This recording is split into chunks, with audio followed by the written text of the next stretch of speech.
Manifestement, les policiers font leur travail et les gens en face sont blancs. La voix que l'on entend est celle de Pascal Praud. Et cette séquence, où l'animateur commente des tensions entre agriculteurs et policiers, a fait polémique. On a des propos qui donnent le sentiment que les policiers ne peuvent pas réprimer des blancs parce qu'eux-mêmes sont blancs. Enfin, c'est gravissime de laisser entendre ça, bien entendu. Ça lui échappe, et ça, c'est le show pro. Il procède par généralisation, par amalgame, par caricature et par approximation. Ils sont obligés de s'interposer en plus avec des gens de qui ils partagent parfois même les convictions ou les origines. Fabrice Lhomme et Gérard Davet, journalistes au Monde, ont enquêté sur l'animateur à la tête de l'émission phare de la première chaîne d'information en France. Ils ont pu le rencontrer, lui et ses proches. On a obtenu, je pense, des déclarations qui éclairent le personnage, l'émission et la chaîne CNews. On vous décrypte la méthode pro. Comme cette émission, il le dit lui-même, donc est un petit théâtre, eh bien il faut des acteurs. Autour de lui, Pascal Praud a composé une troupe d'invités, de chroniqueurs et d'éditorialistes réguliers. Vous avez celui qui représente la droite très dure, l'ultra-catholique, le faire-valoir de gauche, il y en a toujours un. Donc en fait, vous n'êtes pas d'accord ? Alors de moins en moins, parce qu'au fur et à mesure, l'émission se radicalisant, les chroniqueurs de gauche ont disparu les uns après les autres. Non, mais c'est même pire que ça, Pascal, c'est même pire que ça. Mais on n'a pas d'argent, mais comment vous le dire ? Tout ça donne ce petit théâtre avec chacun un rôle et quand même une tonalité globale qui reste la droite radicale, qui est largement majoritaire sur le plateau. L'heure des pros est décrite comme une émission où les invités débattent des grands thèmes de l'actualité. Mais pour Pascal Praud, cette émission est davantage une émission de divertissement. Il le répète régulièrement, ce n'est pas le Collège de France, ce n'est que de la télé. Pascal Praud nous a assuré qu'il n'avait quasiment aucune influence sur l'opinion publique. Il sait qu'il est accusé de faire, j'allais dire, le lit de l'extrême droite. C'est une critique qu'il ne supporte pas. Donc sa défense, évidemment, c'est de dire « mais non, mais moi je ne fais que refléter ce que pensent les gens. Et puis par ailleurs, on est là d'abord pour s'amuser. » Je ne suis pas sûr qu'il soit totalement sincère de ce point de vue-là. L'Arcom, le gendarme de l'audiovisuel, a pris plusieurs décisions à l'encontre de l'émission après des séquences polémiques. L'heure des pros 2 a par exemple été condamnée à une amende de 50 000 € en mai 2024. Et plus récemment, l'Arcom a de nouveau été saisie, notamment par la France Insoumise, pour la séquence dont on vous parlait en début de vidéo, avec les agriculteurs et les policiers. Et ils font leur job, les policiers. Et croyez-moi, c'est pas facile pour eux. La défense de Pascal Praud, c'est celle-ci. Stop à la polémique, place à la vérité. Certains veulent instrumentaliser une séquence sortie de son contexte. C'est un bon exemple de la méthode pro qui consiste à se plaindre après une polémique du fait qu'on ait sorti un moment, une séquence de son contexte. Mais là où il n'est pas tout à fait cohérent, c'est que lui-même, en tout cas les responsables de son émission, passent leur temps à découper les petits extraits vidéo les plus forts, les plus marquants, parfois les plus spectaculaires ou les plus choquants de l'émission. Il est constamment dans cette ambivalence-là, il provoque, il est excessif, mais il ne supporte pas que du coup, ça lui revienne en boomerang. Sauf que ce côté « je ne supporte pas que ça revienne en boomerang », on n'exclut pas non plus qu'il soit un peu surjoué. C'est un peu compliqué, c'est un acteur, hein, cet homme-là.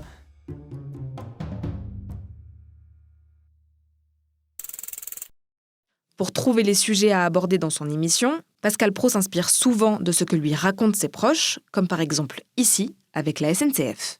C'est le sujet du jour, celui dont on parle et sur lequel tout le monde a un avis. La SNCF proposera un wagon sans enfants. Il s'est rendu compte, en écoutant autour de lui, parce qu'il a des capteurs, ça peut être sa mère, comme ses filles, comme ses amis, que cette information faisait du buzz. Donc du coup, il s'est dit, je vais commencer mon émission là-dessus. Alors je me fais reprendre, évidemment, parce que j'ai dit wagon, et wagon, c'est pour les marchandises, on dit voiture. Ah, oui, beaucoup voiture. de gens, alors je suis désolé, on ne dit pas wagon. Il adore choisir des informations qui, comme il le dit, passent sous les radars des médias évidemment mainstream.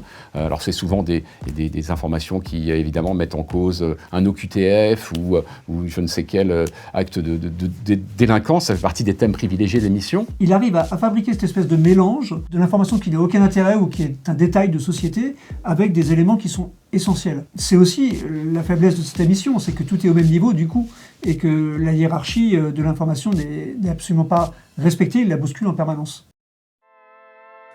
C'est facile pour tous ces gens-là. Ils ne sont pas confrontés à la réalité des gens et ils les méprisent. Ils les méprisent fondamentalement. Il leur dit « vous êtes des cons ». Il a ce côté un peu populiste qui fait que si dans l'air du temps on est en colère contre les musulmans, moi je vais restituer cette colère contre les musulmans. Il y a sans doute chez lui une part de cynisme ou d'opportunisme qui fait qu'il va épouser des points de vue qui ne sont pas forcément les siens, mais qui sont dans l'air du temps. Ça peut être aussi même les points de vue de son grand patron, Vincent Bolloré. Il a ce côté corporate, lui il le dit, il dit moi je critique jamais mon patron, c'est lui qui me fait manger, donc je le critiquerai jamais.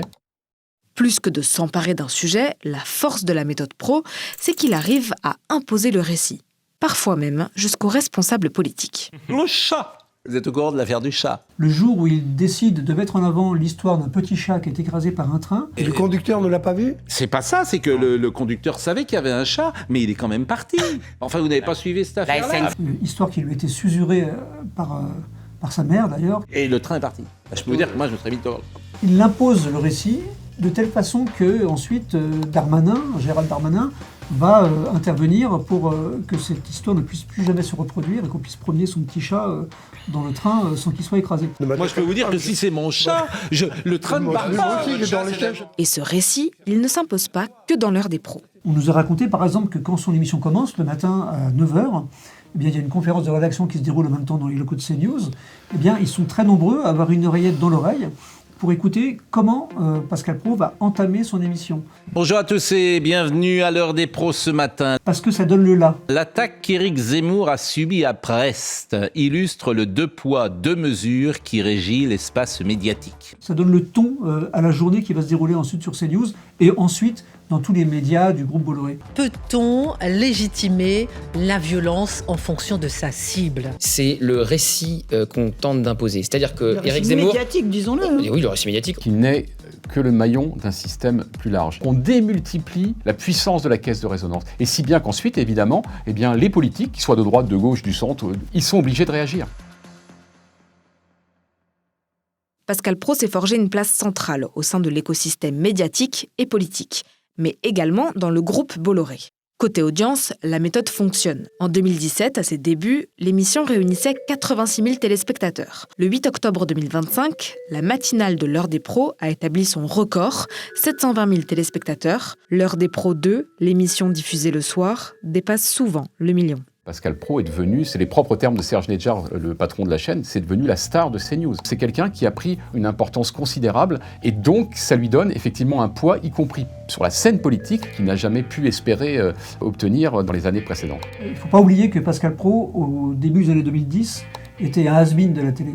C'était quelqu'un qui était au creux de la vague, qui n'avait plus beaucoup d'émissions et tout d'un coup la mayonnaise prend vraiment très très vite et très fort.